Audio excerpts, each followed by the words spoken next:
un intento claro de mejorar el planteamiento de políticas y seguimiento de resultados. Esto, digamos, también es necesario poner en evidencia. Un claro impulso a la élite de educación pública, hay ejemplos, digamos, de este esfuerzo. Y finalmente un conjunto de innovaciones como la municipalización, el programa de computadoras, que también han estado presentes en la agenda de este gobierno. ¿Qué es lo que queda fuera de la política?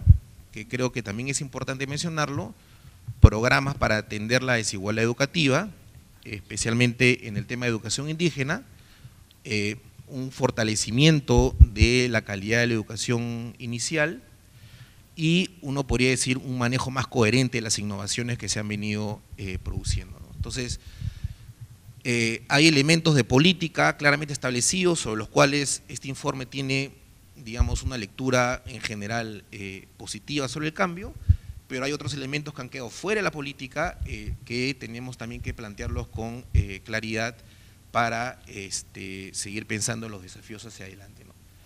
Entonces, en términos de lo que es la política que he mencionado, obviamente, como ya se mencionó, tenemos un aumento importante en inicial y secundaria. La cobertura en educación inicial es aproximadamente 60%.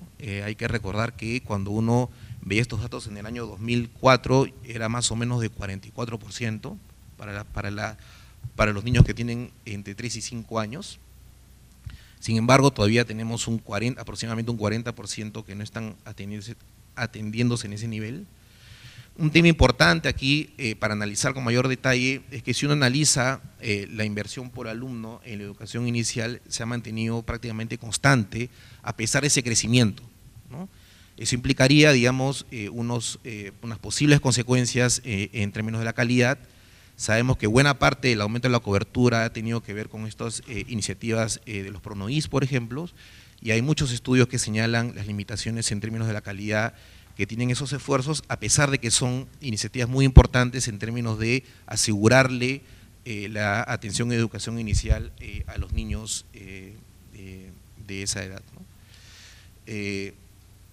Bueno, por otra parte, también es importante señalar que ha habido en este tiempo que analiza este informe una mayor concreción de algunas iniciativas que se fueron gestando en gobiernos anteriores y que no tenían en ese momento el consenso que han tenido en este gobierno para poder llegar a ser implementadas, ¿no?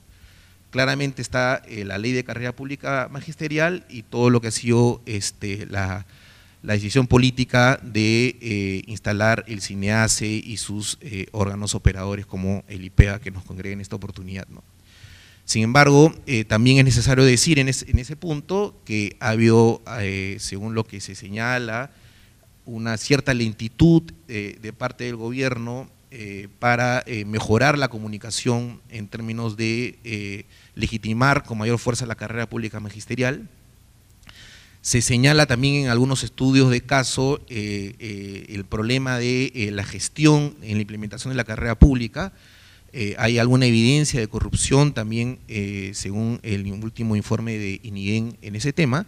Y aquí lo que podría ser preocupante es que estos problemas que mencionaba el viceministro y que también están plasmados en el informe sobre la corrupción educativa, que está más institucionalizada en el nivel micro, termine de alguna manera también camuflándose en estas nuevas iniciativas. Entonces hay que hacer un esfuerzo adicional por tratar de, digamos, mejorar la gestión de esa iniciativa tan importante para el país y que creo que cada vez tiene más consenso, incluso a nivel del propio magisterio, ¿no? Hay una preocupación por mejorar los instrumentos de evaluación del desempeño docente, porque como sabemos estas son iniciativas que han sido recientes y que implicarían, digamos, un esfuerzo mayor en términos de la validez de esos instrumentos, ¿no? En términos de la evaluación, ya lo he mencionado, los avances en términos de la expansión, digamos, o de la generación del CINEACE, del IPEA, la decisión política que se ha dado para iniciar la formulación de los estándares, el mayor consenso también que uno podría encontrar en este tema, digamos, no es un consenso total, pero digamos si uno compara la manera como se discutía el tema de los estándares hace 5 años con la manera como se discute ahora, podemos decir que se ha avanzado al menos en términos de que el tema sea debatible y en el término de lograr algunos consensos, ¿no? Un dato adicional en términos de la evaluación es este esfuerzo que ha tenido, que se ha plasmado de parte de la UMC de expandir las evaluaciones a nivel de censal, ¿no? Son pocos los países que tienen esa característica. Hemos regresado al proyecto PISA, los resultados entiendo que van a salir pronto, hay que tomarlos con calma, y en ese sentido eso es también algo importante, porque es importante compararnos. Este informe no sería posible si no nos podríamos comparar con otros países, ¿no? Y PISA nos da esa oportunidad, ¿no? Siguen siendo, digamos, temas de discusión, todo lo que es la devaluación y el uso de los resultados por parte de la comunidad educativa, el desarrollo de evaluaciones en otras lenguas, este es un tema importante y se va a ver en este seminario, y las transferencias de capacidades a nivel regional, ¿no? También hemos tenido varios intentos de regular mejor la formación docente y los programas de capacitación. Esta idea del PRONASCAF es una intencionalidad importante, hay, digamos, una clara positiva recepción de los docentes de estos programas de capacitación. Sin embargo, sabemos también por varios estudios que hay problemas por el lado del contenido, algunos dicen más conceptual que práctico, la no incorporación de los temas de educación intercultural bilingüe y nuevamente este problema que se viene arrastrando de varios años sobre las limitaciones que tienen buena parte de las instituciones que prestan los servicios de capacitación para poder hacerlos con la calidad que se necesitaría, ¿no? Ese es un tema también que habría que señalarlo, ¿no? No sabemos cuánto ha impactado este programa de capacitación sobre el rendimiento, sería interesante tener una idea de eso. Y por otra parte, sí, digamos, hay una serie de cuestionamientos sobre esta idea de limitar los procesos de capacitación y evaluación a un área y a un grado, ¿no? Digamos, en el balance uno diría, bueno, hemos perdido la oportunidad de saber cómo están los estudiantes, los profesores, estudiantes de la secundaria, y también este tema que mencionaba al inicio de cómo hay otros temas que no están entrando en los procesos de evaluación, ¿no? Una cosa importante es que si uno analiza los datos de presupuesto, que como digo se ha incrementado en el tiempo, un dato importante es que el componente no remunerativo de ese presupuesto ha aumentado también, ¿no? Eso, digamos, es algo que parecía imposible de hacer en tiempos anteriores, y creo que es algo que está permitiendo esta oportunidad de tener mayor cantidad de innovaciones, ¿no? Un uso distinto del presupuesto, ¿no? Sabemos también que a pesar de todos esos esfuerzos, como ya se señaló, seguimos siendo de los países que gastan menos por alumno, y por otra parte, como se ha mencionado también en otras oportunidades, no hemos logrado pasar del 3% del PBI, ¿no? La proporción del presupuesto en relación al PBI sigue cercano a esa cifra, el 3%, ¿no? Un tema relevante en esta temática es que hay una contribución de las familias en la educación pública, lo cual en principio es algo que las personas estimulan, ¿no? Que las familias se comprometan con la educación, pero en este caso tiene la problemática que esa es una contribución desigual, ¿no? Si uno analiza la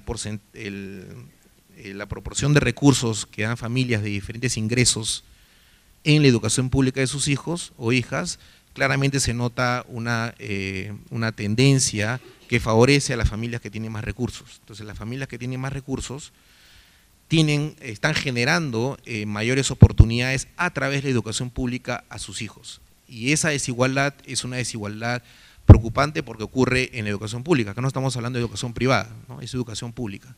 Entonces, a través de la educación pública se estaría manifestando una desigualdad en términos de la manera como los estudiantes tienen oportunidades diferenciadas dentro del sistema educativo, ¿no? Un par de cosas sobre las innovaciones. La municipalización, como ya se ha señalado y se ha estudiado en varios informes, no ha seguido un diseño ordenado en su desarrollo. Es muy difícil hacer, digamos, una síntesis de cuál es el estado de la municipalización en este momento. No queda claro hacia dónde se dirige ese programa y qué rol va a jugar en el conjunto de la reforma o los intentos de descentralización, ¿no? Finalmente, esto que ha sido, digamos, lo que hemos llamado la formación de un intento por darle prioridad a la formación de una élite de la escuela pública, que se ha manifestado en estas escuelas, estos colegios mayores, escuelas emblemáticas. Eso tiene un impacto muy importante en la movilidad educativa y social de los individuos.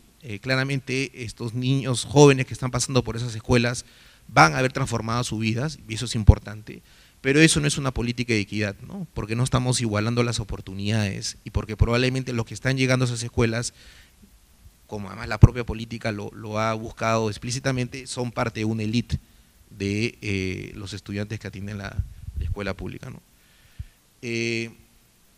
Finalmente sabemos todos que ha habido un importante incremento en términos de los resultados de las pruebas.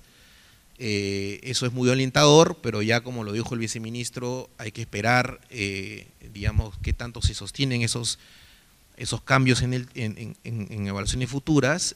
Hay que analizar, digamos, las razones de dicho cambio, qué es lo que ha hecho que los estudiantes mejoren, y eso es algo que todavía, digamos, está por hacerse, ¿no?